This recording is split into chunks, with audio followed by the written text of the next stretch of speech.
কোথাও যাওয়ার জন্য যতটাই এক্সাইটিং থাকে, আসার সময় ঠিক ততটাই মন খারাপের পালা হয়। পুরো 1 বছর পর গেছিলাম কলকাতায়। কিছুদিন সবার সাথে হাসি খুশি আনন্দে কাটিয়ে নেওয়ার পর তারপর চলে আসে ফিরে আসার পালা, আর অশ্রু জলে শুরু হয় বিদায় বেলা। চেনা পরিচিত ঘর, মানুষজন, সবাইকে ছেড়ে চলে আসতে হয়। তারপর আবার দিন গোনার পালা। তো যাই হোক, এটাই সংসারের নিয়ম, মেনে তো নিতেই হবে।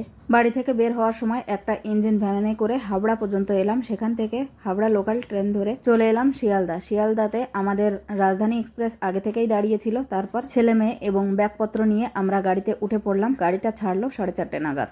প্রথম দিকে গাড়িটা বেশ ভালোভাবে টানলেও ইউপির মধ্যে পড়তেই শুরু হলো ফগ। আর ফগের কারণে গাড়িটা প্রায় 4 ঘন্টার মতো লেট ছিল। তারপর আমরা নেমে পড়লাম। যেতে যেতে দেখলাম একটা বন্দে ভারত ট্রেনও, সেটাও দাঁড়িয়েছিল নিউ দিল্লি স্টেশনে। সেখান থেকে আমরা নেমে সোজা অটো ধরে চলে এলাম বাড়ি। গাড়িটা লেট হওয়ার কারণে পুরো 30 ঘন্টা জার্নি করার পর আমাদের বাড়ি পৌঁছতে প্রায় সন্ধে হয়ে এলো।